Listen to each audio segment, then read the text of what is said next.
આજના આ ગહન અને ઊંડાણપૂર્વકના અભ્યાસમાં સ્વાગત છે. આજે આપણે પાસે એક એવો અદ્ભુત સ્ત્રોત છે જે ભલેને 2 સદીઓ પહેલાં લખાયો હોય, પણ જો આજે આપણે એનું વિશ્લેષણ કરીએ તો એવું જ લાગે કે જાણે આજના આપણા આ ઇન્ફોર્મેશન ઓવરલોડ અને ડિજિટલ યુગના માનસિક પ્રશ્નો ઉકેલવા માટે જ લખાયો છે. બિલકુલ. અને અત્યારના સમયમાં આ સમજવું બહુ જ જરૂરી છે. કારણ કે અત્યારે આપણું ધ્યાન ખેંચવા માટે હજારો વસ્તુઓ 24 કલાક તૈયાર જ બેઠી હોય છે. હા, એટલે આજે આપણે વાત કરી રહ્યા છીએ સ્વામિનારાયણ સંપ્રદાયના અત્યંત ઐતિહાસિક અને આધ્યાત્મિક ગ્રંથ વચનામૃતમાંથી લેવામાં આવેલા એક પ્રકરણની, ગઢડા પ્રથમ 8. અને આ કોઈ સામાન્ય ધાર્મિક ઉપદેશ નથી. આ સ્ત્રોતમાં જેને આપણે આધુનિક મનોવિજ્ઞાન કે સાયકોલોજી કહીએ છીએ ને, તેના મૂળિયા બહુ જ વ્યવહારિક રીતે સમજાવ્યા છે. સાચી વાત છે. આજનો આપણો હેતુ પણ બહુ સ્પષ્ટ છે. આપણે એ સમજવાનું છે કે આ પ્રાચીન આધ્યાત્મિક સિદ્ધાંતો કેવી રીતે આપણી ઇન્દ્રિયોના સંચાલન, મર્યાદાઓનું પાલન અને સંગતિની આપણા મન પર પડતી અસરો વિશે માર્ગદર્શન આપે છે. અને આ માહિતી એટલા માટે મૂલ્યવાન છે કારણ કે તે માહિતી અને આકર્ષણોના અતિરેક વચ્ચે મનને કેવી રીતે કેન્દ્રિત અને શાંત રાખવું તેનો સચોટ માર્ગ દર્શાવે છે. એટલે જ મને આ વિષય બહુ રસપ્રદ લાગ્યો. તો ચાલો આને વિગતે સમજીએ. સૌથી પહેલાં તો આપણે એ માહોલને સમજીએ. કલ્પના કરો કે શિયાળાની શરૂઆતનો સમય છે. સંવત 1876. હા, સંવત 1876 અને માગશર સુધી 11નો દિવસ. સ્થળ છે ગુજરાતનું ગઢડા ગામ અને ત્યાં આવેલો દાદા ખાચરનો વિશાળ દરબાર.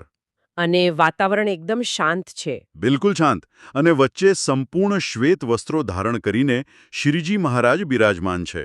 શ્વેત રંગ એટલે એકદમ પવિત્રતા અને શાંતિનું પ્રતીક. અને સૌથી રસપ્રદ વાત તો એ છે કે તેમની સામે દેશ-દેશના હરિભક્તો અને સાધુઓની એક વિશાળ સભા બેઠી છે. જો આપણે આ દ્રશ્યને જ બરાબર જોઈએ તો ઘણું બધું સમજી શકાય. અલગ-અલગ ભૌગોલિક વિસ્તારોમાંથી આવતા લોકો ત્યાં એક સમાન આધ્યાત્મિક જિજ્ઞાસા લઈને બેઠા છે. હા, એક ઓપન ફોરમ જેવું જ લાગી રહ્યું છે. એકદમ સાચું. જ્યાં જીવનના સૌથી ગહન પ્રશ્નોની ચર્ચા થવાની છે. તો આ સભામાં શ્રીજી મહારાજ એક મૂળ સિદ્ધાંત રજૂ કરે છે. તેઓ કહે છે કે જો ઇન્દ્રિયોની ક્રિયાઓને ભગવાન અને તેમના ભક્તોની સેવામાં જોડવામાં આવે તો અંતઃકરણ શુદ્ધ થાય છે અને અનંતકાળથી જીવને વળગેલા પાપોનો નાશ થાય છે. અને અહીં જ સૌથી મોટી વાત છુપાયેલી છે. મને પણ એવું જ લાગ્યું. હવે ઇન્દ્રિયો એટલે આપણી આંખ, કાન, સ્પર્શ એ તો આપણે સામાન્ય રીતે સમજીએ છીએ. પણ મને અહીં આ અંતઃકરણ શબ્દમાં બહુ રસ પડ્યો. એ જ તો આ સ્ત્રોતનો સૌથી મહત્વનો હિસ્સો છે. જો આપણે આને વિશાળ સંદર્ભમાં જોઈએ ને, તો અંતઃકરણ એટલે આપણો આંતરિક મન, જેમાં મન, બુદ્ધિ, ચિત્ત અને અહંકાર આ 4 વસ્તુઓ આવે છે. ઓહ, એટલે એ આખું એક પેકેજ છે. હા, જો હું આજના સમયના ઉદાહરણથી સમજાવું તો અંતઃકરણ એ આપણા સ્માર્ટફોન કે સોશિયલ મીડિયાના એલ્ગોરિધમ જેવું છે. એલ્ગોરિધમ? અરે એ કેવી રીતે? જુઓ, આપણી ઇન્દ્રિયો એ આપણો ડેટા ઇનપુટ છે. આપણે આંખથી જે જોઈએ છીએ, કાનથી જે સાંભળીએ છીએ, એ બધો જ ડેટા આપણા અંતઃકરણમાં જાય છે. બરાબર છે. હવે જો આપણે ફોનમાં સતત નેગેટિવ ન્યૂઝ કે નકામા વિડીયોઝ પર ક્લિક કરતા રહીએ તો એલ્ગોરિધમ આપણને એવું જ કન્ટેન્ટ વધારે બતાવશે. હા, આપણી ફીડ આખી એવા જ કચરાથી ભરાઈ જાય. અંતઃકરણનું પણ બરાબર એવું જ છે. જો ઇન્દ્રિયો સતત સ્વાર્થ, ભૌતિક આકર્ષણો કે નકારાત્મકતામાં રહે તો અંતઃકરણ પ્રદૂષિત થાય છે. એટલે જંક ઇન જંક આઉટ જેવો જ નિયમ થયો ને આ તો. એકદમ પરફેક્ટ. પણ જ્યારે આ જ ઇન્દ્રિયોને કોઈ ઉચ્ચ હેતુમાં, નિસ્વાર્થ સેવામાં કે ભક્તિમાં જોડવામાં આવે છે ત્યારે ઇનપુટ જ બદલાઈ જાય છે. નવો અને પોઝિટિવ ડેટા અંદર જાય છે. વાહ! જો આપણે ઇનપુટ સુધારી લઈએ તો અંદરનું એલ્ગોરિધમ આપોઆપ ક્લીન થવા માંડે છે. જેને અહીં પાપોનો નાશ થવો અથવા આંતરિક શુદ્ધિ કહી છે. અને આ કોઈ જાદુ નથી. આ ન્યુરોપ્લાસ્ટિસિટી જેવી જ એક મનોવૈજ્ઞાનિક પ્રક્રિયા છે. સતત સારા વિચારો અને કર્મો કરવાથી મનની જૂની અને ખરાબ પેટર્ન તૂટી જાય છે. પણ મારી અંદર એક પ્રશ્ન થાય છે અહીંયા. હા. કયો પ્રશ્ન? આજના સમયમાં જ્યારે આપણું કામ જ લેપટોપ અને મોબાઈલ પર છે, આપણી આસપાસ સતત હજારો માહિતીઓ ફરતી હોય છે, તો પછી ઇન્દ્રિયોને માત્ર ભગવાન કે આધ્યાત્મિક બાબતોમાં જ જોડી રાખવી શું પ્રેક્ટિકલ છે? શું આ થોડું અવાસ્તવિક નથી લાગતું? આનાથી એક બહુ જ મહત્વનો પ્રશ્ન ઊભો થાય છે. અને આ બહુ વ્યાજબી શંકા છે. પણ સ્ત્રોત પોતે જ આનો જવાબ આપે છે, અને તે પણ એક બહુ જ ક્લિયર ચેતવણી સાથે. કેવી ચેતવણી? સ્ત્રોતમાં બહુ જ સ્પષ્ટ કહ્યું છે કે જો ઇન્દ્રિયોને સાંસારિક વિષયોમાં, જેને ત્યાં સ્ત્રી આદિકના વિષય કહ્યા છે, તેમાં અતિશય પ્રવર્તાવવામાં આવે તો અંતઃકરણ ભ્રષ્ટ થાય છે. એટલે પરિણામે જીવ કલ્યાણના માર્ગ પરથી નીચે પડી જાય છે. બરાબર. સ્ત્રીયાદિકના વિષય એટલે આજના સંદર્ભમાં આપણે આને કોઈપણ પ્રકારના ભૌતિક આકર્ષણો કે એડિક્શન કહી શકીએ? ચોક્કસ કહી શકાય. એ સમયની ભાષામાં શારીરિક આકર્ષણો અને સાંસારિક મોહને કેન્દ્રમાં રાખીને આ શબ્દ પ્રયોગ થયો હતો. પણ આજે આપણા માટે વિષય માત્ર શારીરિક આકર્ષણો જ નથી રહ્યા. હા, આજે તો ઘણું બધું વધી ગયું છે. આજે સોશિયલ મીડિયા પર મળતી લાઇક્સની ભૂખ, અનંત સ્ક્રોલિંગ કરવાની લત કે પછી સતત કંઈક નવું ખરીદવાની વૃત્તિ, આ બધું જ વિષય છે. જ્યારે આપણી ઇન્દ્રિયો આ બધી વસ્તુઓ પાછળ બેફામ દોડે છે, ત્યારે આપણું ફોકસ તૂટી જાય છે. અને ફોકસ તૂટવું એટલે જ કલ્યાણના માર્ગ પરથી પડી જવું. હા, કારણ કે મનની પોતાની એક શાંત રહેવાની ક્ષમતા હોય છે, પણ જ્યારે તેને સતત બહારના ઉત્તેજનો એટલે કે સ્ટિમ્યુલેશન મળતા જ રહે, ત્યારે તે પોતાની સ્થિરતા ગુમાવી દે છે.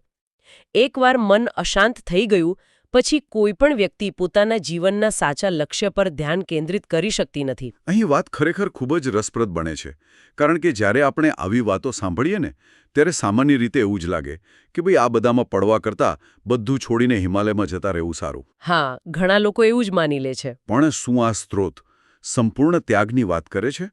દુનિયાથી કપાઈ જવાની વાત કરે છે? ના, જરાય નહીં. તે સંપૂર્ણ ત્યાગની નહીં પણ મર્યાદાની વાત કરે છે. મર્યાદા એટલે બાઉન્ડ્રીઝ. હા, શાસ્ત્રમાં દર્શાવ્યા મુજબ વિષયોને નિયમમાં રહીને ભોગવવાની મંજૂરી છે, પરંતુ શાસ્ત્રની મર્યાદાનું ઉલ્લંઘન ક્યારેય ન કરવું જોઈએ. એટલે જેને આજના મોડર્ન સાયકોલોજીમાં આપણે બાઉન્ડ્રીઝ સેટ કરવી કહીએ છીએ, એ જ ને? એકદમ. માનવ જીવનમાં અમુક મૂળભૂત જરૂરિયાતો હોય છે. જો આપણે તેને બળજબરીથી દબાવી દઈશું, તો તે ભવિષ્યમાં વિકૃત સ્વરૂપે બહાર આવશે. એટલે આ સ્ત્રોત બહુ જ પ્રેક્ટિકલ એપ્રોચ આપે છે કે જીવનના આનંદો માણો, પણ એક ફ્રેમવર્કની અંદર. આને આપણે આપણા રોજિંદા ડાયટના ઉદાહરણથી સમજી શકીએ. જમવું એ શરીરની જરૂરિયાત છે જ. જો આપણે બિલકુલ જમવાનું છોડી દઈએ તો શરીર નબળું પડી જાય. હા, અને રોગો પણ થાય. પણ શું જમવું, કેટલું જમવું અને ક્યારે જમવું, એની એક બાઉન્ડ્રી હોવી જોઈએ. જો રોજ જંક ફૂડ જ ખાઈએ અને મર્યાદા તોડીએ તો શરીર રોગી બને જ છે. અને ટેકનોલોજીના ઉપયોગનું પણ એવું જ છે. સ્ક્રીન સામે બેસવું એ આજના સમયની જરૂરિયાત છે, પણ દિવસના કેટલા કલાક? હા, બેડરૂમમાં ફોન લઈ જવો કે નહીં, આ બધી મર્યાદાઓ છે જે આપણે સેટ કરવાની હોય છે. જો આપણે આ મર્યાદા ઉલ્લંઘીએ તો માનસિક સ્વાસ્થ્ય બગડે છે. નિયમમાં રહેલું એ સ્વતંત્રતા છીનવી લેવા માટે નથી, પણ આપણને ખરાબ આદતોના ગુલામ બનતા અટકાવવા માટે છે. વાહ, આ પર્સ્પેક્ટિવ ખરેખર બહુ જ પાવરફુલ છે.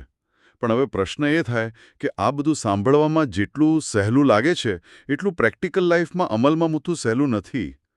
આ સંતુલન જાળવવામાં આપણને સૌથી વધુ કોણ મદદ કરી શકે? અને અહીં જ આ સ્ત્રોતનો ત્રીજો અને સૌથી મહત્વનો ભાગ આવે છે. સંગતિ? હા, સંગતિ. આપણે આસપાસ કેવા લોકો રાખીએ છીએ તે જ નક્કી કરશે કે આપણે આ મર્યાદાઓ પાળી શકીશું કે નહીં. તો આ બધાનો અર્થ શું છે?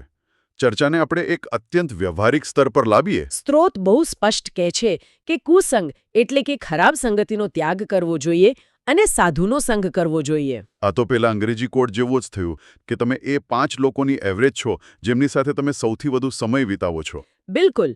અને કુસંગ એટલે માત્ર એવા લોકો નહીં જે ક્રિમિનલ હોય. તો કેવા લોકો? કુસંગ એટલે એવું વાતાવરણ કે એવા લોકો જે આપણને આપણા લક્ષ્યથી ભટકાવે, જે આપણી અંદર નકારાત્મકતા ભરે, અથવા જેઓ સતત ભૌતિકવાદી વાતો જ કરતા હોય. અને સાધુનો સંગ એટલે માત્ર ભગવા કપડાં પહેરેલા લોકોનો સંગ એવું તો નહીં જ હોય ને? ના, સાધુ એટલે એવા પવિત્ર, હકારાત્મક અને સ્થિર મનના લોકો જે આપણને સત્યના માર્ગ પર ચાલવા પ્રેરિત કરે, જેમનું અંતઃકરણ શુદ્ધ હોય. એટલે સંગતિ બદલવાથી આટલો મોટો ફેર પડે?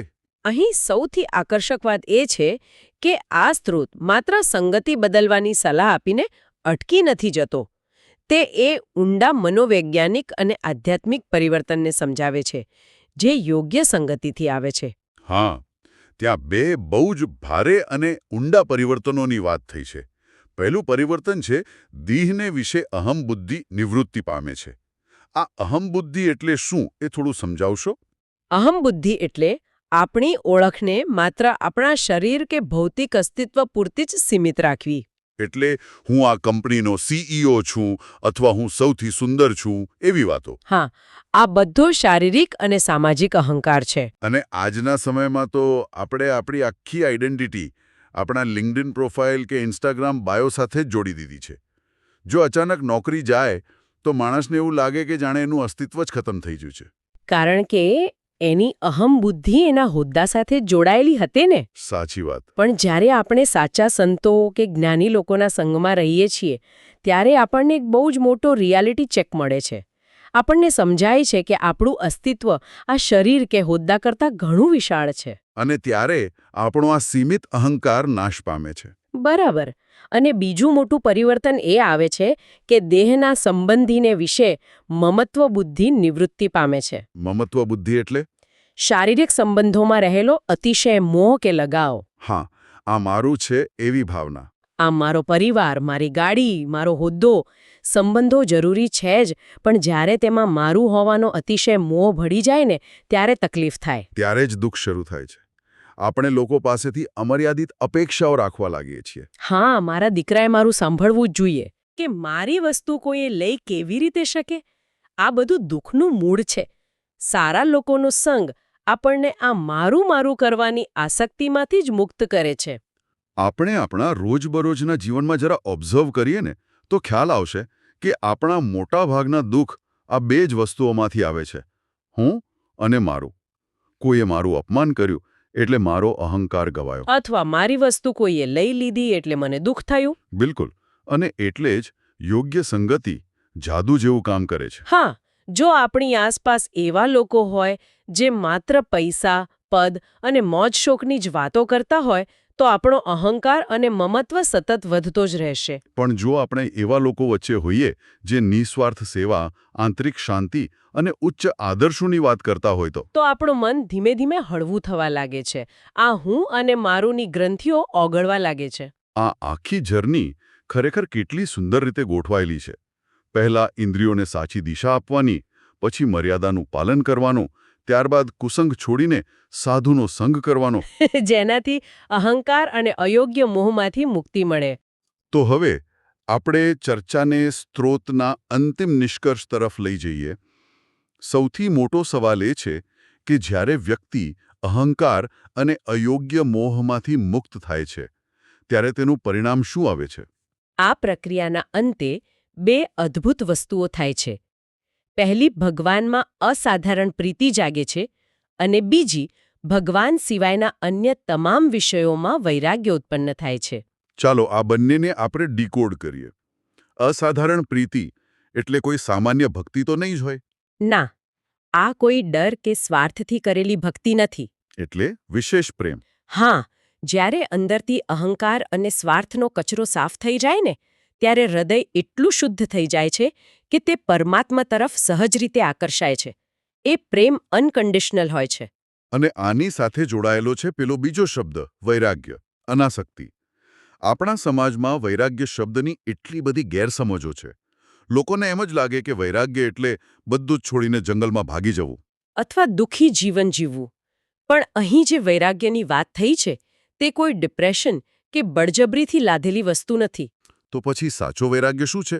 સાચો વૈરાગ્ય એ સાચી સમજણ અને યોગ્ય સંગતિનું સહજ પરિણામ છે. તેનો અર્થ એ નથી કે તમારે વસ્તુઓનો ઉપયોગ નથી કરવાનો, પણ તેનો સીધો અર્થ એ છે કે તે વસ્તુઓ હવે તમારા પર નિયંત્રણ નથી કરતી. વાહ!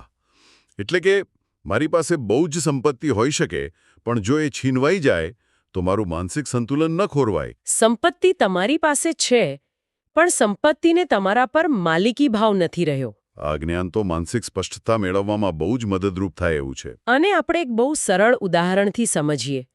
ધારો કે કોઈ નાનું બાળક કાચના રંગબેરંગી ટુકડાઓથી રમી રહ્યું છે અને એને એ ટુકડાઓ બહુ જ વહાલા છે. બાળકોને તો એવું જ હોય. પણ અચાનક એને કોઈ સાચો અને ચમકતો હીરો આપી દે તો શું થશે? એ તરત પેલા કાચના ટુકડા પડતા મૂકી દેશે. બરાબર. હવે એના માટે કાચના ટુકડા છોડવા એ કોઈ ત્યાગ કે દુઃખની વાત નથી. ના, એ તો સહજ છે. કારણ કે એને કંઈ બહુ મોટું અને મૂલ્યવાન મળી ગયું છે. સાચા વૈરાગ્યનું પણ એવું જ છે.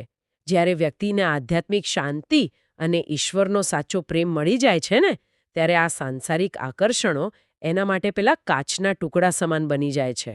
એટલે એના માટે કોઈએ પ્રયત્ન નથી કરવો પડતો. એ અંદરથી જ જાગે છે. એકદમ સાચું. કાચના ટુકડા અને હીરાનું આ ઉદાહરણ ખરેખર આંખ ઉગાડનારું છે. આપણે ઘણીવાર ખોટી જગ્યાએથી ખુશી શોધવાનો પ્રયત્ન કરીએ છીએ અને અંતે નિરાશ થઈએ છીએ. પણ આ ગઢડા પ્રથમ આંકનો આખો સ્ત્રોત આપણને કમ્પ્લીટ રોડમેપ આપે છે. હા, કોઈ જ શોર્ટકટ વગરનો રોડમેપ. ઇન્દ્રિયોને કંટ્રોલ કરવાથી શરૂઆત થાય, મર્યાદાને સંગતિમાંથી પસાર થાય, અંદરની માનસિક ગ્રંથિઓને તોડે અને અંતે સર્વોચ્ચ પ્રેમ સુધી લઈ જાય. તો આજના સત્રના મુખ્ય મુદ્દાઓનો આપણે ઝડપી વિહંગાવલોકન કરી લઈએ. ચોક્કસ. આપણે સૌથી પહેલા જોયું કે કેવી રીતે આપણી ઇન્દ્રિયોને સેવાના કાર્યોમાં વાળવાથી આંતરિક શુદ્ધિ થાય છે. હા, ઇનપુટ સુધરે એટલે એલ્ગોરિધમ સુધરે. બરાબર. બીજું, આપણે શીખ્યા કે શાસ્ત્રોની મર્યાદામાં રહેવું કેમ જરૂરી છે. બાઉન્ડ્રીઝ સેટ કરવી જ પડે. અને ત્રીજું, ખરાબ સંગતિ છોડીને સાધુનો સંગ કરવાથી અહંકાર અને મોહમાંથી કેવી રીતે મુક્તિ મળે છે તે જોયું. અને આ બધી જ પ્રક્રિયાના અંતે દુન્યવી બાબતો પ્રત્યે એક સહજ અને આનંદદાયક વૈરાગ્ય ઉત્પન્ન થાય છે. આ આખી ચર્ચા ખરેખર અદ્ભુત રહી. હા, અને આજના આ અભ્યાસને આધારે શ્રોતાઓ માટે એક વિચારવા મજબૂર કરી દે તેવો પ્રશ્ન છે, જેની સાથે આપણે આ સત્રનું સમાપન કરવું જોઈએ. અને એ અંતિમ ઉત્તેજક વિચાર કયો છે? જો આપણું આંતરિક મન એ વાત પરથી જ ઘણાય છે કે આપણે આપણી ઇન્દ્રિયો ક્યાં રોકીએ છીએ અને કોનો સંગ કરીએ છીએ, તો આપણે રોજિંદા જીવનમાં આપણી આંખો અને કાનને જે હજારો માહિતીઓ અને વાતાવરણ આપી રહ્યા છીએ, તે આપણા ભવિષ્યના માનસિક અને આધ્યાત્મિક સ્વાસ્થ્યનું કેવું ચિત્ર ઊભું કરી રહ્યા છે. બહુ જ ગંભીર વિચાર છે. શું આપણે ખરેખર આપણા અંતઃકરણના રક્ષક છીએ? આ એક એવો પ્રશ્ન છે જે શ્રોતાઓને પોતાની જાતનું મૂલ્યાંકન કરવા ચોક્કસ પ્રેરિત કરશે. કારણ કે આખરે આપણું જીવન એ જ બનવાનું છે જે આપણે આપણી ઇન્દ્રિયો અને મનને ફીડ કરીએ છીએ. આશા છે કે આજના આ ડીપ ડાઇવથી સૌને એક નવો અને સ્પષ્ટ દૃષ્ટિકોણ મળ્યો હશે. વિચારતા રહેજો અને તમારું અંતઃકરણ સાચવતા રહેજો. આવજો. હા, સ્વાગત છે આજના આ ડીપ ડાઇવમાં. આજે આપણી પાસે ચર્ચા કરવા માટે એક એવો વિષય છે જે સાંભળવામાં કદાચ કોઈ પ્રાચીન ગ્રંથનો હિસ્સો લાગે. બિલકુલ, પણ વાસ્તવમાં તે આપણા આજના રોજિંદા જીવન અને આપણા મોબાઈલ ફોનના ઉપયોગ સાથે સીધી રીતે જોડાયેલો છે. હા, અને આપણી માનસિક શાંતિ સાથે પણ. સાચી વાત. આજના આપણા વિશ્લેષણનો મુખ્ય આધાર વચનામૃત ગઢડા પ્રથમ 8 પર છે, જેમાં એક બહુ જ સુંદર વિષય પર વાત કરવામાં આવી છે. ઇન્દ્રિયોની સાચી દિશા. હા, ઇન્દ્રિયોની સાચી દિશા, અથવા જો તેને અંગ્રેજીમાં કહીએ તો the divine direction of the senses. બરાબર છે. આજનું આપણું મિશન એ સમજવાનું છે કે આપણી 5 ઇન્દ્રિયો અને આપણું મન, જે ઘણીવાર આપણને હેરાન કરતા હોય એવું લાગે છે, હા, તે ખરેખર આપણા દુશ્મન નથી. આપણે તેમને કઈ દિશા આપીએ છીએ તે જ નક્કી કરે છે કે આપણે બંધન તરફ જઈશું કે પછી સંપૂર્ણ મુક્તિ તરફ. અને આજના ડિજિટલ યુગમાં આ કેવી રીતે લાગુ પડે છે તે સમજવું બહુ જ જરૂરી છે. ચોક્કસ. તો ચલો આ વિષયને થોડો વધુ ઊંડાણથી સમજીએ. આ વિષયની સૌથી સુંદર બાબત એ જ છે કે તે કોઈ શુષ્ક ફિલસૂફી નથી. એટલે જ્યારે આપણે આ જ્ઞાનનું વાંચન કરીએ છીએ ત્યારે સમજાય છે કે આ માત્ર શરીરને જબરદસ્તીથી કાબૂમાં રાખવા વિશેની વાત નથી. તો શેના વિશે છે? આ તો માનસિક અને આધ્યાત્મિક શુદ્ધિ કેવી રીતે થાય છે તેના મૂળભૂત સિદ્ધાંતોની વાત છે. આ એક પ્રકારનું માનવ મનનું મેન્યુઅલ છે. વાહ, માનવ મનનું મેન્યુઅલ. હું કહેવા માંગતો હતો કે આ શબ્દપ્રયોગ ખૂબ જ રસપ્રદ છે. હા, કારણ કે આપણે સામાન્ય રીતે જોઈએ છીએ કે આપણી આંખ સતત કંઈક નવું જોવા માંગે છે. કાન કંઈક નવું સાંભળવા માંગે છે. બિલકુલ. તો આ 5 મુખ્ય ઇન્દ્રિયો, આંખ, કાન, જીભ, ત્વચા અને નાક, અને સાથે મનની ક્રિયાઓ, આ બધાને ભગવાન અને સંતની સેવામાં જોડવાની વાત આ ચર્ચામાં કરવામાં આવી છે. સાચી વાત છે. એટલે કે આંખથી ભગવાનના દર્શન કરવા જોઈએ, કાનથી હરિકથા સાંભળવી જોઈએ. પણ અહીં એક પ્રશ્ન થાય કે આવું શા માટે? હા, આ બધું બહારથી જોતા તો માત્ર રોજિંદી ધાર્મિક ક્રિયાઓ જ લાગે છે, ખરું ને? અહીં જે સૌથી રસપ્રદ બાબત છે તે એ છે કે આ જ્ઞાન માત્ર શું કરવું જોઈએ તેના પર અટકતું નથી, ઓકે. પરંતુ તે શા માટે કરવું જોઈએ તેના પર જબરદસ્ત ભાર મૂકે છે. એટલે કે પાછળનું વિજ્ઞાન સમજાવે છે. એક્ઝેક્ટલી. જ્યારે કોઈ વ્યક્તિ પોતાની આંખ, કાન કે જીભને આ રીતે ભગવાન અને સંતની સેવામાં જોડે છે, ત્યારે તેનું અંતિમ પરિણામ એ આવે છે કે તેનું અંતઃકરણ શુદ્ધ બને છે. અંતઃકરણ. હા, અને સૌથી મોટી વાત એ છે કે આમ કરવાથી અનંત જન્મોના પાપોનો નાશ થાય છે. લક્ષ્ય માત્ર શારીરિક ક્રિયાઓનું નથી, પણ આખી આધ્યાત્મિક યાત્રાનું કેન્દ્રબિંદુ આ અંતઃકરણની શુદ્ધિ છે. ચાલો અહીં એક મિનિટ માટે ઊભા રહીએ. મેં ઘણીવાર આ અંતઃકરણ શબ્દ સાંભળ્યો છે. હા, બહુ સામાન્ય શબ્દ છે. પણ જો તેને એકદમ સરળ ભાષામાં સમજવું હોય, જાણે કે કોઈ 5 વર્ષના બાળકને સમજાવતા હોઈએ તે રીતે, તો અંતઃકરણ એટલે શું? શું તે આપણું મન છે કે હૃદય છે? બહુ જ અગત્યનો પ્રશ્ન છે આ, કારણ કે અંતઃકરણ ન સમજાય તો વાત અધૂરી જ રહી જાય. હા. સરળ ભાષામાં કહું તો અંતઃકરણ એ આપણી ચેતનાનું એક સોફ્ટવેર છે. સોફ્ટવેર. હા, જેમ કમ્પ્યુટરમાં બધું કામ સોફ્ટવેર કરે છે, તેમ અંદરનું કામ આ અંતઃકરણ કરે છે. ઓકે, સમજાયું. તેમાં મુખ્ય 4 વસ્તુઓ છે: મન, બુદ્ધિ, ચિત્ત અને અહંકાર. મન સંકલ્પ વિકલ્પ કરે, બુદ્ધિ નિર્ણય લે, ચિત્ત યાદો સાચવે અને અહંકાર હુંપણાનો ભાવ આપે. તો પછી આપણી ઇન્દ્રિયોનું આમાં શું કામ છે? ઇન્દ્રિયો એ આ સોફ્ટવેરના ઇનપુટ ડિવાઇસ છે. અચ્છા, એટલે કીબોર્ડ કે માઉસ જેવા? બિલકુલ. જો આંખ અને કાન દ્વારા આપણે કચરો અંદર નાખીશું, એટલે કે નકારાત્મક દ્રશ્યો, તો સોફ્ટવેરમાં વાયરસ આવશે. અને સિસ્ટમ ક્રેશ થશે? હા, અશુદ્ધ થશે. પરંતુ જો આંખથી ભગવાનના દર્શન અને કાનથી કથા સાંભળીશું, તો અંદર શુદ્ધ ડેટા જશે અને આખું અંતઃકરણ વાયરસ મુક્ત અને શુદ્ધ બનશે. આ સોફ્ટવેર અને ઇનપુટ ડિવાઇસવાળું ઉદાહરણ ખરેખર મગજમાં બેસી જાય તેવું છે. આના પરથી મને એક બીજું ઉદાહરણ યાદ આવે છે. કયું? માની લો કે એક મોટી નદી છે. હમ જો નદીના પ્રવાહને કોઈ ચોક્કસ દિશા આપવામાં ન આવે, તો તે આસપાસના ગામોમાં પૂર લાવી શકે, વિનાશ સર્જી શકે. હા, માટીનું ધોવાણ કરી શકે. બરાબર. પરંતુ જો એ જ નદીના પ્રવાહ પર એક મજબૂત ડેમ બાંધીને તેને યોગ્ય દિશામાં વાળવામાં આવે તો વીજળી ઉત્પન્ન થાય. એક્ઝેક્ટલી. આખા શહેરને રોશન કરી શકે તેવી વીજળી. આપણી ઇન્દ્રિયોનું પણ આવું જ છે. ઇન્દ્રિયોમાં જબરદસ્ત ઊર્જા છે. બહુ સરસ વાત કહી.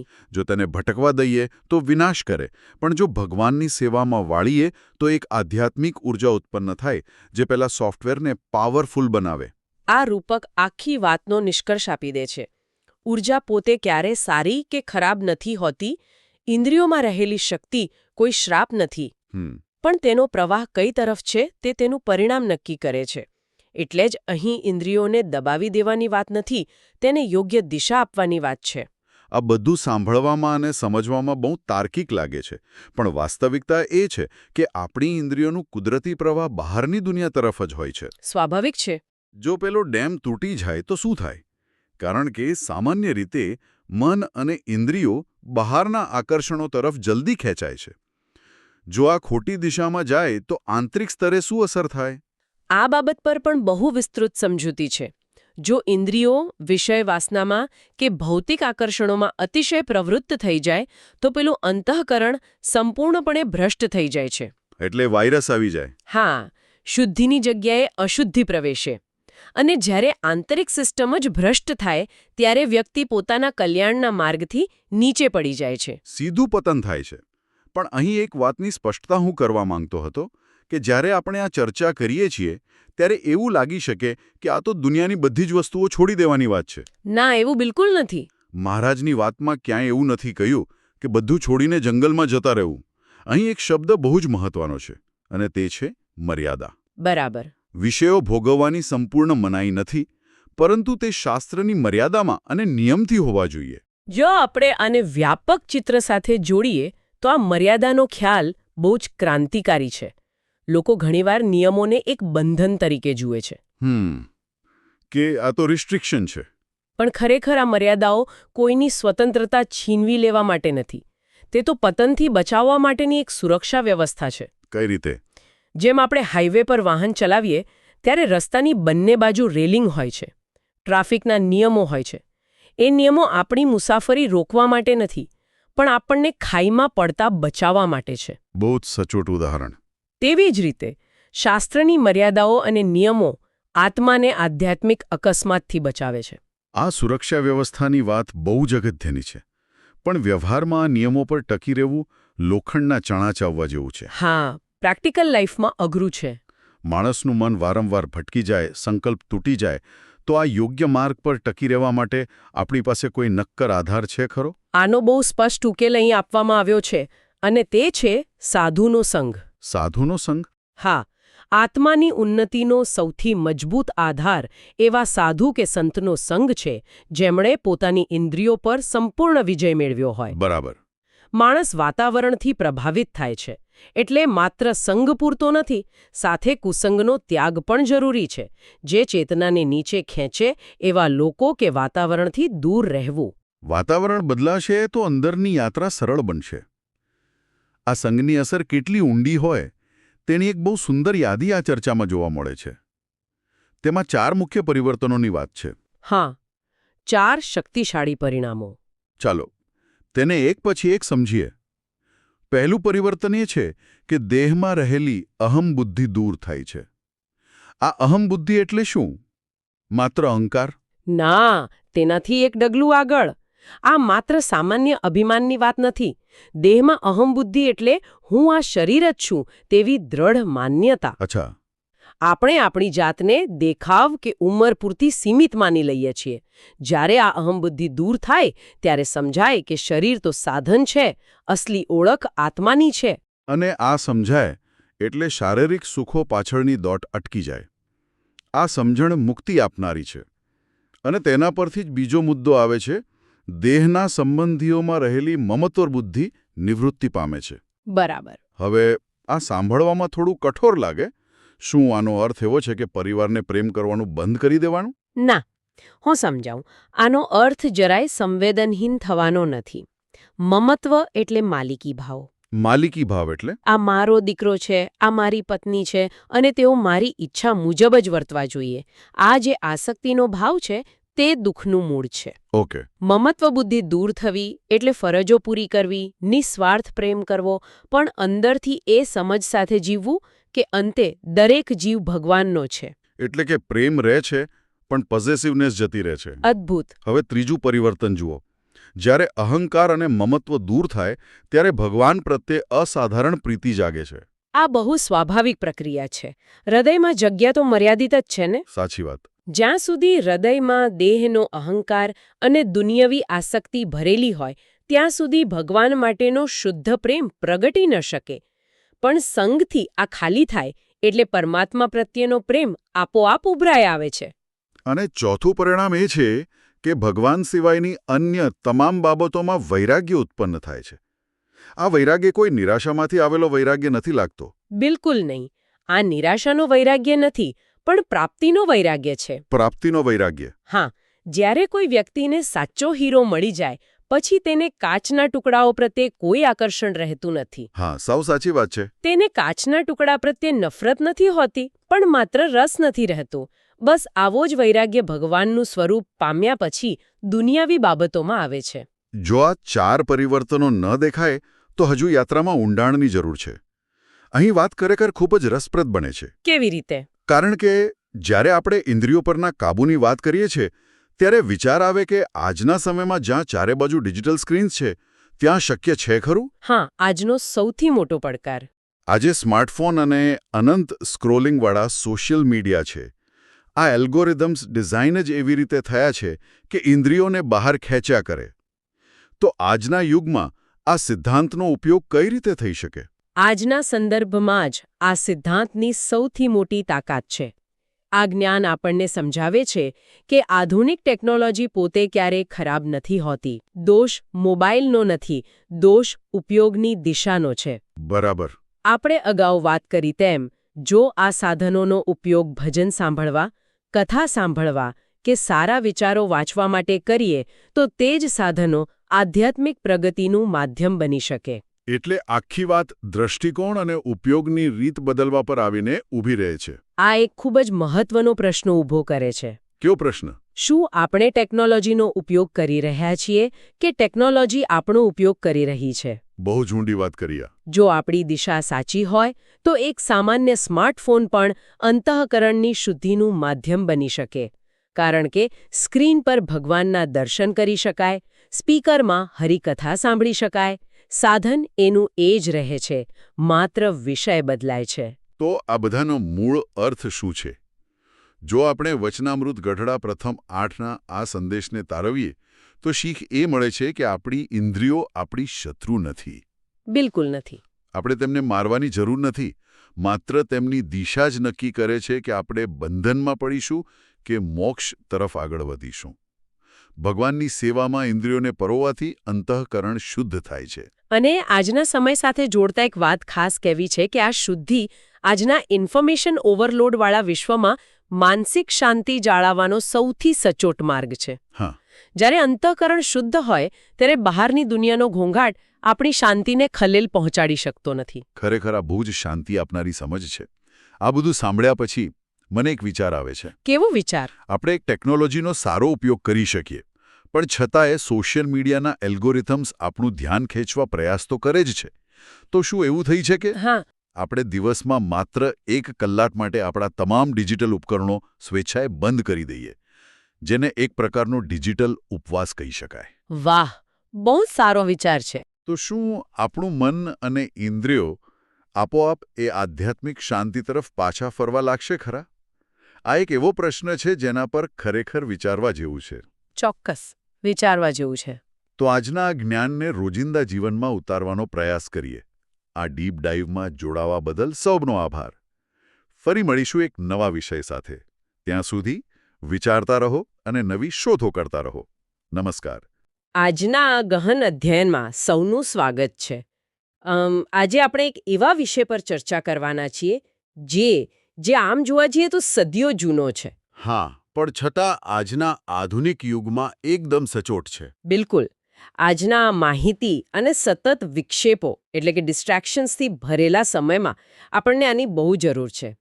આપણી પાસે જે ઐતિહાસિક સ્ત્રોત છે તે છે વચનામૃત ગઢડા પ્રથમ 8. અને જુઓ, આ કોઈ સામાન્ય ધાર્મિક ચર્ચા કે લખાણ નથી.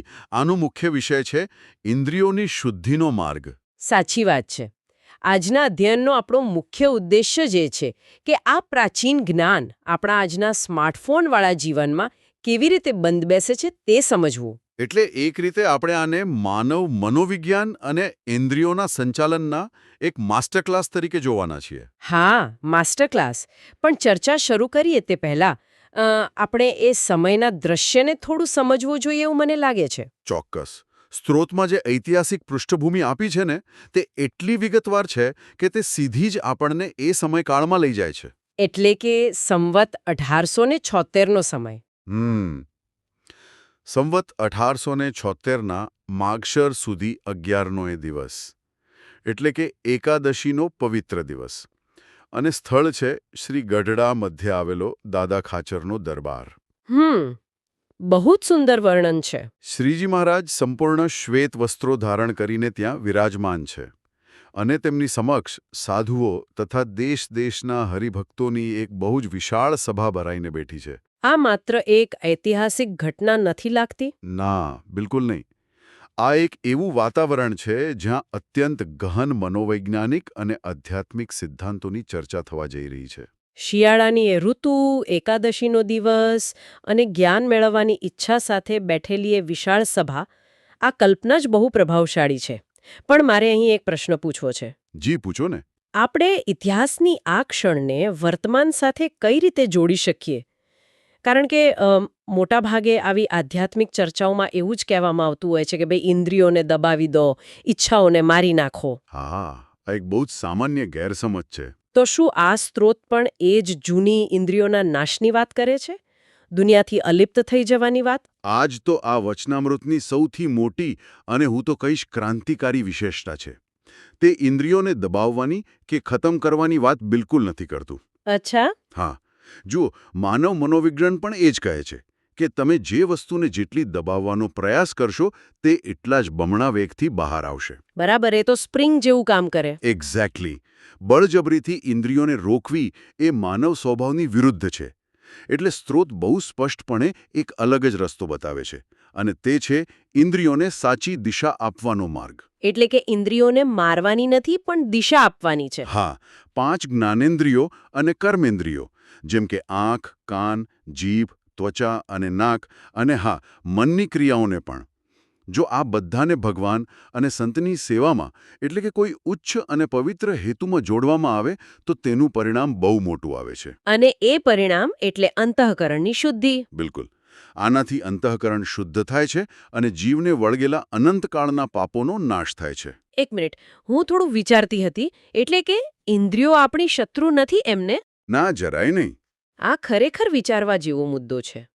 કારણ કે આપણે જાણે આપણી પોતાની ઈચ્છાઓ સાથે જ લડતા રહીએ છીએ. સાચી વાત છે. જો હું આને એક ઉદાહરણથી સમજવાનો પ્રયત્ન કરું તો આ જાણે વહેતા પાણી જેવું છે. જો નદીના પાણીને બધી બાજુથી બાંધી દેવામાં આવે તો તે બંધ તૂટી જાય. હા, અને મોટો વિનાશ સર્જે. પણ જો તેને યોગ્ય દિશા આપીને ડેમ બનાવવામાં આવે તો તેમાંથી વીજળી ઉત્પન્ન કરી શકાય. શું સ્ત્રોત આ જ ઊર્જાના રૂપાંતરણની વાત કરે છે? આ ડેમ અને વીજળીનું ઉદાહરણ તમે એકદમ બંધબેસતું આપ્યું છે. આપણી ઇન્દ્રિયો પાસે અખૂટ ઊર્જા છે. સ્ત્રોત આ ઊર્જાને કેવી રીતે વાળવી તેના અત્યંત વ્યવહારુ ઉદાહરણો આપે છે. કેવા ઉદાહરણો? ઉદાહરણ તરીકે, આંખનો ઉપયોગ ભગવાનના દર્શન કરવા માટે કરવો, કાનનો ઉપયોગ હરિકથા સાંભળવા માટે કરવો, જીભનો ઉપયોગ ભગવાનનું નામ લેવા કે સારા વચનો બોલવા માટે કરવો, તેવી જ રીતે હાથનો ઉપયોગ સેવા કરવા માટે અને પગનો ઉપયોગ સત્સંગમાં કે મંદિરે જવા માટે કરવો. આ તો એકદમ પ્રેક્ટિકલ વાત થઈ ગઈ. હા, આ કોઈ કાલ્પનિક વાતો નથી.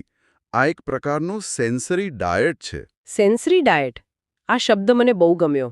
હા, આપણે આપણી ઇન્દ્રિયોને શું ખોરાક આપીએ છીએ તેના પરથી જ આપણું આંતરિક મન ઘડાય છે. પણ જુઓ, આ સાંભળવામાં જેટલું સરળ લાગે છે ને, વ્યવહારમાં અમલ કરવો એટલો જ અઘરો છે. એ તો છે જ. કાનથી હરિકથા સાંભળવી સારી વાત છે, પણ આપણી આસપાસ ગોસિપ, નકારાત્મક સમાચારો અને મનોરંજનમાં એટલો બધો ઘોંઘાટ છે કે આપણું ધ્યાન ત્યાં ખેંચાઈ જ જાય. ચોક્કસ ખેંચાય. તો જો આપણી આ ઇન્દ્રિયો ખોટી દિશામાં જાય તો તેનું વાસ્તવિક પરિણામ શું આવે? મનુષ્ય સ્વભાવ તો ચંચળ છે. કાયમ આંખ અને કાનને પવિત્ર જગ્યાએ જ બાંધી રાખવા એ ક્યાંથી શક્ય છે? આ બહુ જ વ્યાજબી અને પ્રેક્ટિકલ પ્રશ્ન પૂછ્યો તમે. અને સારી વાત એ છે કે સ્ત્રોત આ બાબતને નજરઅંદાજ નથી કરતો. અચ્છા, તો એમાં આની ચેતવણી આપી છે? હા, તે ખૂબ જ ગંભીર ચેતવણી આપે છે. સ્ત્રોત કહે છે કે જો ઇન્દ્રિયોની વૃત્તિઓને સ્ત્રી આદિક વિષયોમાં, એટલે કે માત્ર અને માત્ર દુનિયાવી વાસનાઓ અને ભૌતિક સુખોમાં, જો એમાં અતિશય પ્રવર્તાવવામાં આવે તો તેનું પરિણામ બહુ ભયાનક આવે છે. સ્ત્રોત બહુ ભારે શબ્દ વાપરે છે. અંતઃકરણ ભ્રષ્ટ થાય છે. અંતઃકરણ ભ્રષ્ટ થવું એટલે શું? આંતરિક રીતે શું થાય? અંતઃકરણ ભ્રષ્ટ થવું એટલે આંતરિક રીતે આપણી વિચારવાની શક્તિ, આપણી બુદ્ધિ અને આપણી સ્થિરતા ખળભળી ઉઠે છે. મન સતત અશાંત રહેવા લાગે છે. બાપરે, આ તો બહુ મોટું નુકસાન કહેવાય. હા, અને જ્યારે આવું થાય ત્યારે વ્યક્તિ આધ્યાત્મિક માર્ગ પરથી નીચે પડી જાય છે. તેનો વિકાસ ત્યાં જ અટકી જાય છે.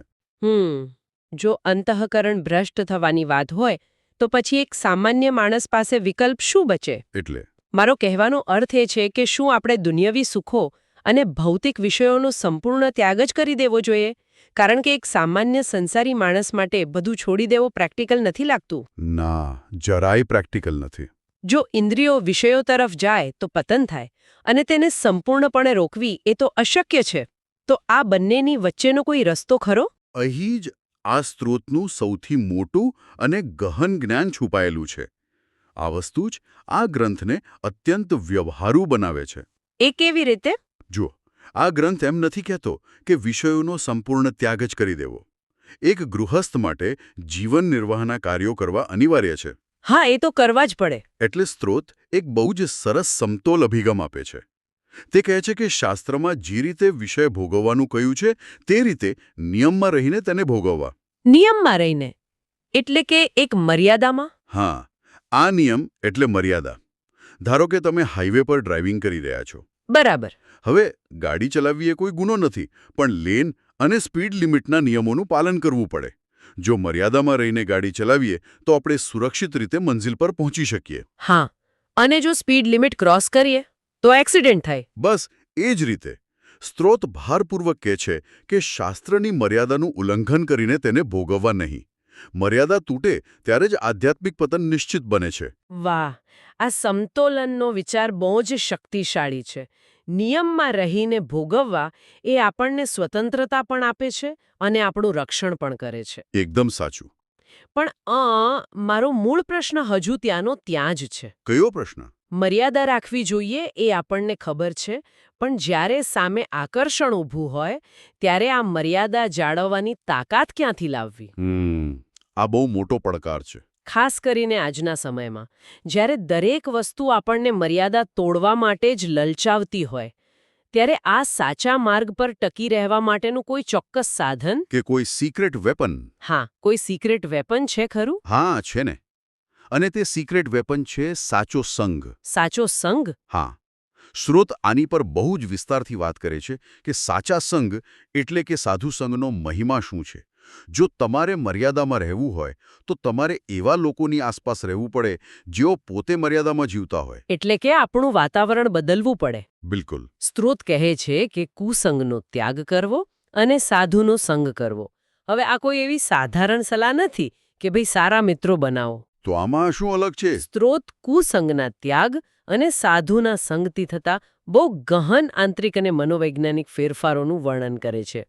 આ સંગથી મુખ્ય 4 આંતરિક પરિવર્તનો આવે છે જે સીધા આપણા મૂળ સ્વભાવ પર પ્રહાર કરે છે. અચ્છા, આ 4 પરિવર્તનો વિશે મેં પણ વાંચ્યું હતું, પણ મને તે થોડા જટિલ લાગ્યા હતા. ચાલો આપણે તેને સરળ બનાવીએ. હા, આપણે આ 4 પરિવર્તનોને એક પછી એક વિસ્તારથી સમજીએ, કારણ કે જો માત્ર સંગ બદલવાથી આપણું આખું આંતરિક માળખું બદલાઈ જતું હોય તો આ સમજવું બહુ જ અગત્યનું છે. ચોક્કસ. તો સૌથી પહેલું પરિવર્તન શું છે અને તે કેવી રીતે કામ કરે છે? સૌથી પહેલો પરિવર્તન એ છે કે દેહ પ્રત્યેની અહમ બુદ્ધિ નિવૃત્તિ પામે છે. અહમ બુદ્ધિ એટલે? એટલે કે હું આ દેહ છું તેવો અહંકાર. બરાબર. આપણે મોટાભાગે આપણી ઓળખ, આપણા શરીર, આપણા રૂપ, આપણી ડિગ્રી કે આપણા બેંક બેલેન્સથી જ કરતા હોઈએ છીએ. હા, એ તો છે. હું કોણ છું એવો પ્રશ્ન પૂછીએ તો મોટાભાગે લોકો પોતાનો બાયોડેટા જ આપવા લાગે છે. હા, અને આ અહંકાર જ બધી અશાંતિનું મૂળ છે. જ્યારે તમે સાચા સાધુ કે સંતનો સંગ કરો છો, જેઓ પોતે દેહાભિમાનથી પર છે, ત્યારે તમને ધીરે ધીરે સમજાવવા લાગે છે કે આ શરીર તો નાશવંત છે. તમારી સાચી ઓળખ આત્મા છે. આ સમજણ આવતા જ પેલો જૂઠો અહંકાર, પેલી અહમ બુદ્ધિ ઓગળવા લાગે છે. આ બહુ ઊંડી વાત છે, કારણ કે આજના સમયમાં તો આપણે સોશિયલ મીડિયા પર આપણા દેખાવ અને સ્ટેટસના આધારે જ આપણો અહંકાર પોષતા હોઈએ છીએ. બિલકુલ સાચી વાત. તો જો આ પહેલું પગથિયું સિદ્ધ થાય, એટલે કે જો મને સમજાઈ જાય કે હું આ શરીર નથી, તો પછી શું? બીજું પરિવર્તન કયું આવે? જ્યારે અહમબુદ્ધિ જાય ત્યારે તેની પાછળ જ બીજું પરિવર્તન આવે છે. અને તે છે દેહના સંબંધીઓ પ્રત્યેની મમત્વ બુદ્ધિ દૂર થાય છે. મમત્વ બુદ્ધિ એટલે મારાપણાનો ભાવ. હા, આ મારો દીકરો, આ મારી પત્ની, આ મારું ઘર, આ મારી સંપત્તિ, આ જે આંધળો મોહ છે ને તે દૂર થાય છે. મને અહીં જરા રોકવા દો. શું આનો અર્થ એવો કાઢવો કે માણસે પોતાના પરિવાર પ્રત્યે સંવેદનહીન થઈ જવું? ના, એવું બિલકુલ નથી. કારણ કે જો મમત્વ બુદ્ધિ દૂર થાય તો શું પરિવાર પ્રત્યેનો પ્રેમ પણ ખતમ થઈ જાય? મને ખાતરી છે કે સ્ત્રોતનો એવો કોઈ ઉદ્દેશ્ય નહીં હોય કે આપણે સાવ પથ્થર જેવા બની જઈએ. તમારો પ્રશ્ન એકદમ વ્યાજબી છે. અને આ ગેરસમજ ઘણીવાર લોકોમાં થતી હોય છે. હા, કારણ કે વૈરાગ્યનો અર્થ લોકો એવો જ કાઢે છે. જુઓ, મમત્વ બુદ્ધિ દૂર થવી તેનો અર્થ એ બિલકુલ નથી કે આપણે પરિવારને પ્રેમ કરવાનું કે તેમની જવાબદારી નિભાવવાનું છોડી દેવાનું છે.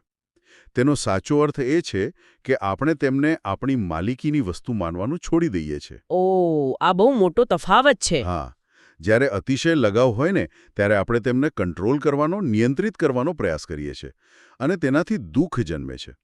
સાધુસંગ આ મારાપણાના ભારને દૂર કરે છે. એટલે પ્રેમ અને ફરજ તો રહે જ છે. બિલકુલ. પ્રેમ રહે છે, કર્તવ્ય રહે છે, પણ આસક્તિ અને તેમાંથી જન્મેલી ચિંતા જતી રહે છે. એટલે કે પ્રેમમાં રહેલી પકડ ઢીલી થાય છે. ખરેખર તો આ જ સાચો પ્રેમ છે. હા, તમે બહુ સરસ રીતે આને મૂક્યું.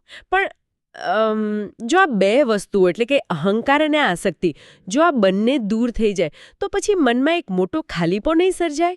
કેમ એવું લાગે છે તમને? કારણ કે આપણું 95% જીવન તો આ અહંકાર અને આસક્તિની આસપાસ જ ફરતું હોય છે. તો આ ખાલી જગ્યાને કોણ ભરે? હા, આ જ તો આખી પ્રક્રિયાની સુંદરતા છે. જ્યારે મનમાંથી અહંકાર અને આસક્તિનો કચરો ખાલી થાય છે, ત્યારે ત્રીજું પરિવર્તન પ્રગટે છે. અને તે શું છે? તે છે ભગવાન પ્રત્યે અસાધારણ પ્રીતિ જાગે છે. અસાધારણ પ્રીતિ. હા, જુઓ, જ્યાં સુધી હૃદયમાં દુનિયાનો મોહ ભરેલો છે, ત્યાં સુધી ઈશ્વર માટે સાચો પ્રેમ જાગવો અશક્ય છે. પણ સાધુસંગના પ્રભાવથી જ્યારે પેલો ખાલીપો સર્જાય છે ને, ત્યારે ત્યાં કોઈ સામાન્ય પ્રેમ નહીં, પણ ભગવાન માટે એક અત્યંત ઉચ્ચ કક્ષાનો અસાધારણ પ્રેમ પ્રગટ થાય છે. અસાધારણ પ્રીતિ, આ શબ્દનું વજન બહુ મોટું છે.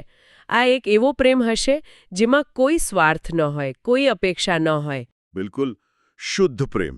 અને જ્યારે આવો પરમ પ્રેમ હૃદયમાં જાગી જાય, ત્યારે દુનિયાની બાકીની વસ્તુઓનું શું થાય? શું તેનાથી દૂર જવા માટે કોઈ અલગથી પ્રયત્ન કરવો પડે? ના, તેના માટે તમારે કોઈ જ પ્રયત્ન નથી કરવો પડતો. અને તે જ આપણું ચોથું પરિવર્તન છે. આપોઆપ થઈ જાય. હા, સ્ત્રોત કહે છે કે જ્યારે ભગવાન પ્રત્યે અસાધારણ પ્રીતિ જાગે, ત્યારે ભગવાન સિવાયની અન્ય તમામ બાબતોમાં વૈરાગ્ય આપોઆપ આવી જાય છે. અચ્છા, એટલે વૈરાગ્ય માટે બળજબરી નથી કરવી પડતી. ના, વૈરાગ્યનો અર્થ ઘર છોડીને ભાગી જવું નથી. તેનો અર્થ છે દુનિયાવી બાબતોમાંથી રસ ઉડી જવો. ધારો કે તમને કોઈ શ્રેષ્ઠ અને અત્યંત સ્વાદિષ્ટ મીઠાઈ ખાવા મળે, તો પછી રસ્તા પર મળતી સામાન્ય પીપરમેન્ટ ખાવામાં તમને કોઈ રસ રહે ખરો? જરાય નહીં. બસ આ જ મનોવિજ્ઞાન છે. ઈશ્વરના પ્રેમનો રસ એટલો ઉચ્ચ છે કે દુનિયાવી આકર્ષણો આપોઆપ ફિક્કા પડી જાય છે. આ ચારેય પરિવર્તનો એક ચેઇન રિએક્શન જેવા છે, જે માત્ર સાચા સંગથી જ શરૂ થાય છે. સાચી વાત. આ આખી સાંકળ બહુ જ તાર્કિક છે. અહંકાર જાય, આસક્તિ જાય, ઈશ્વરનો પ્રેમ જાગે અને દુનિયામાંથી વૈરાગ્ય આવે. સંઘનું કેટલું વિશાળ પરિણામ છે. હા, બહુ મોટું. હવે આપણે આખી ચર્ચાને એક અલગ જ વળાંક આપીએ. જી. 19મી સદીમાં દાદા ખાચરના દરબારમાં અપાયેલું આ જ્ઞાન આજના ડિજિટલ અને સ્માર્ટફોન યુગમાં કેવી રીતે લાગુ પડે? આ બહુ રસપ્રદ મુદ્દો છે. હા, કારણ કે આજે આપણા વિષયો બદલાઈ ગયા છે. આજે આપણી આસપાસ માત્ર નોટિફિકેશન્સ, સોશિયલ મીડિયા અને આર્ટિફિશિયલ ઇન્ટેલિજન્સનો ઘેરાવો છે. તો શું આ સિદ્ધાંતો આજે પણ એટલા જ પ્રસ્તુત છે? જુઓ, જો આપણે ધ્યાનથી જોઈએ તો આ સિદ્ધાંતો આજે પહેલા કરતાં પણ વધુ પ્રસ્તુત છે. એવું કેવી રીતે? 19મી સદીમાં લોકોને વિષયો સુધી પહોંચવા માટે કદાચ થોડી મહેનત કરવી પડતી હશે. પણ આજે સ્માર્ટફોન અને સોશિયલ મીડિયા દ્વારા વિષયો સીધા આપણી હથેળીમાં, આપણા બેડરૂમ સુધી પહોંચી ગયા છે. હા, એ તો બહુ ડરાવણી વાસ્તવિકતા છે. અલ્ગોરિધમ એવી રીતે ડિઝાઇન કરવામાં આવ્યા છે કે તે આપણી ઇન્દ્રિયોને સતત બહારની તરફ ખેંચ્યા જ કરે. આપણી આંખ અને કાન સતત એવી માહિતીઓ ગ્રહણ કરી રહ્યા છે જે કદાચ સ્ત્રોતની ભાષામાં કહીએ તો આપણા અંતઃકરણને ભ્રષ્ટ જ કરી રહી છે. હા, સતત નકારાત્મકતા અને દેખાડો. આધુનિક યુગનો આ સૌથી મોટો પડકાર છે. તો શું આનો ઉકેલ એ છે કે આપણે આપણા ફોન ફેંકી દેવા જોઈએ? કે ઇન્ટરનેટનો ઉપયોગ સાવ બંધ કરી દેવો જોઈએ? ના, એ તો શક્ય જ નથી ને. હા, કારણ કે ફરીથી જો એમ કરીએ તો એ તો પેલા ત્યાગવાળી જ વાત થઈ જશે, જે પ્રેક્ટિકલ નથી. આજના સમયમાં ટેકનોલોજી વગર જીવવું ક્યાં શક્ય છે? સાચી વાત છે. તો પછી આ ઇન્દ્રિયોની દિશા અને આધુનિક સાધનોનો મેળ કેવી રીતે બેસાડવો? ફોન ફેંકી દેવો એ કોઈ ઉકેલ નથી, અને સ્ત્રોતનો સિદ્ધાંત પણ એવું નથી કહેતો. આપણે અગાઉ વાત કરી તેમ શુદ્ધિ એટલે ઇન્દ્રિયોનો નાશ નહીં, પણ દિશા પરિવર્તન. દિશા બદલવાની. જો આ સિદ્ધાંતને આજના સમયમાં લાગુ પાડીએ તો તમારો મોબાઈલ કે ઇન્ટરનેટ એ માત્ર એક સાધન છે. તે લાકડાનું હોય કે સિલિકોન ચિપનું, તે તટસ્થ છે. હા, ટૂલ તો ન્યુટ્રલ જ હોય. જો આ જ સાધનોનો ઉપયોગ ભજન સાંભળવા, સત્સંગ સાંભળવા, સારા અને પ્રેરણાદાયક પુસ્તકો વાંચવા કે પછી કોઈ સારા સેવાના કાર્યોનું સંચાલન કરવા માટે કરવામાં આવે તો આ જ સ્માર્ટફોન કલ્યાણનું સાધન બની જાય છે. અરે વાહ! એટલે કે ઇન્ટરનેટ અને સ્માર્ટફોન એ આધુનિક સમયમાં આપણી ઇન્દ્રિયોનું જ એક વિસ્તરણ છે. બિલકુલ. આપણે તેમાં શું જોઈએ છીએ, કોને ફોલો કરીએ છીએ, તે જ નક્કી કરે છે કે આપણું અંતઃકરણ શુદ્ધ થઈ રહ્યું છે કે ભ્રષ્ટ. હા, આ ખરેખર બહુ મોટી સ્પષ્ટતા છે. હા, કારણ કે આપણે વાંક હંમેશા ટેકનોલોજીનો કાઢતા હોઈએ છીએ, પણ વાસ્તવમાં નિયંત્રણ તો આપણા હાથમાં જ છે. આપણે કઈ દિશામાં જવું તે આપણે જ નક્કી કરવાનું છે. બરાબર છે. ટેકનોલોજી તો એક વાહન છે, તેનું સ્ટીયરિંગ તમારી પાસે છે. જો તમે તેને શાસ્ત્રોક્ત મર્યાદાના નિયમોમાં રહીને ચલાવશો તો તે તમને આધ્યાત્મિક અને માનસિક શાંતિ તરફ લઈ જશે. અને જો એમ ન કરીએ તો? પણ જો તમે એલ્ગોરિધમના પ્રવાહમાં તણાઈ જશો તો તે ભ્રષ્ટતા તરફ લઈ જશે. આ આખા જ્ઞાનનો મૂળ સાર એ છે કે જાગૃત અવસ્થામાં જીવો અને તમારી ઇન્દ્રિયો ક્યાં જઈ રહી છે તેનું ધ્યાન રાખો. તો આજના આ અત્યંત રોચક અને ગહન અધ્યયનમાંથી આપણે કેટલાક બહુ જ મહત્વના તારણો કાઢી શકીએ છીએ. જી, ચોક્કસ. પહેલી અને સૌથી મોટી વાત એ કે આપણી ઇન્દ્રિયો આપણી દુશ્મન નથી, પણ એક ઊર્જા છે. તેને મારવાની નથી, પણ ભગવાન અને સારા કાર્યો તરફ વાળવાની છે. હા. અને બીજી વાત, જો આપણે દુનિયાવી વિષયો ભોગવવા જોઈએ તો તે હંમેશા મર્યાદામાં રહીને ભોગવવા જોઈએ, નહીંતર માનસિક અને આધ્યાત્મિક પતન નિશ્ચિત છે. અને આ બધામાં સફળ થવા માટેની સૌથી મોટી ચાવી છે સાધુસંગ અને કુસંગનો ત્યાગ.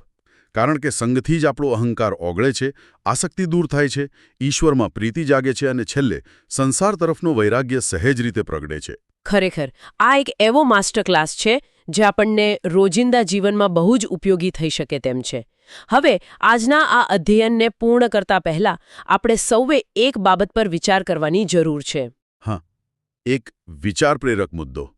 એક એવો વિચાર જે આ ચર્ચાને સીધી જ આપણી આજની સાંજ સાથે જોડી દેશે.